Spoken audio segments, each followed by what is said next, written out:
A vanished colony, a single word carved into wood, no bodies, no clues, just silence. In 1587, over 100 English settlers disappeared from Roanoke Island, and more than 400 years later, we still don't know what happened to them. Was it a massacre, a secret relocation, or something even stranger? This isn't just a ghost story, it's the first great mystery of American history. In this episode, we'll uncover the full story of the lost colony of Roanoke, from its ambitious beginnings to the haunting disappearance.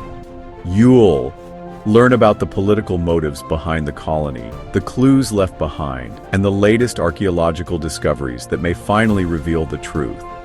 If you love history, mystery, and real-life unsolved cases, this is a story you won't want to miss. In the 1580s, England was eager to challenge Spain's dominance in the New World. Queen Elizabeth I granted Sir Walter Raleigh a charter to establish a colony in North America. Raleigh's goal was not just colonization, it was also to create a base for privateering against Spanish treasure fleets. In 1584, Raleigh's scouts explored Roanoke Island, located in present-day North Carolina. They described it as fertile, well-watered, and inhabited by seemingly friendly Native American tribes like the Sicatan and Croatoan. Encouraged by these reports, Raleigh launched his first colonization attempt the following year. In 1584, a group of about 108 men, led by Ralph Lane, established a military outpost on Roanoke Island. But the colony quickly ran into trouble. Supplies dwindled, and relations with the local tribes soured, especially after the killing of the Secretan chief Wingina. When Sir Francis Drake stopped by in 1586, the colonists abandoned the settlement and returned to England. A supply ship arrived shortly after, only to find the colony deserted. A small group left behind to maintain England's claim also vanished without a trace.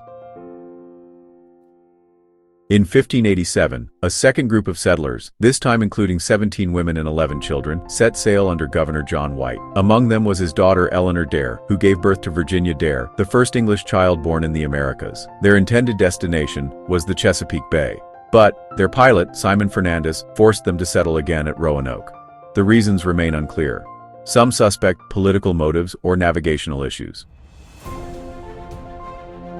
So, soon after their arrival, White returned to England to gather supplies. But yeah, his journey was delayed by the Anglo-Spanish War. All English ships were, commandeered to defend against the Spanish Armada. White wouldn't return for 3 years. When he finally arrived in 1590, he found the colony abandoned. The houses were dismantled. The fort was gone. There were no signs of violence, just the word Croatoan carved into a post and CRO on a nearby tree. White believed this meant the colonists had moved to Croatoan Island, but storms prevented him from searching further. What happened to the colonists? Theories range from massacre by hostile tribes to disease, starvation, or even an attempt to sail back to England. But the most enduring theory is assimilation, that the colonists joined the Croatoan or other local tribes.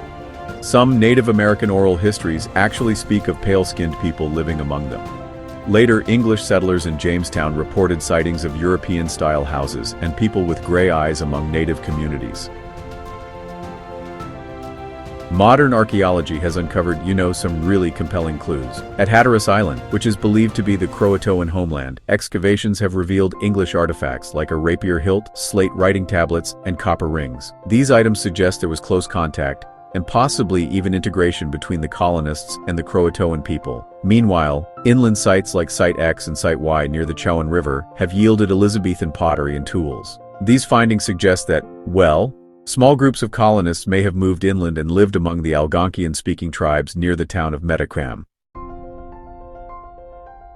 Could the colonists have split up, with some heading to Croatoan Island and others moving inland? Archaeologists now believe this is, honestly, pretty likely. The carvings may not have been a mystery, but a message, a clue left behind for John White. The evidence from sites X and Y shows that these were not just trade items, but actual signs of English habitation. Researchers think that small family groups may have lived there for years, blending into Native American society.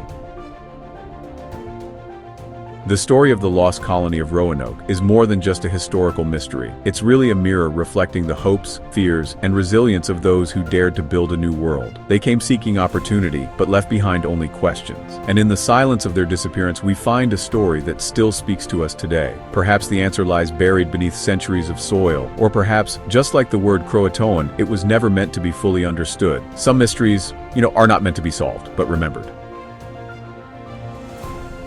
Thank you so much for joining us on this journey into one of America's oldest unsolved mysteries. If you enjoyed this episode, don't forget to like, subscribe, and hit the bell so you never miss a story from the edge of history. What do you think happened to the lost colony? Share your theories in the comments. We'd really love to hear your thoughts. Until next time, keep exploring, keep questioning, and keep the past alive.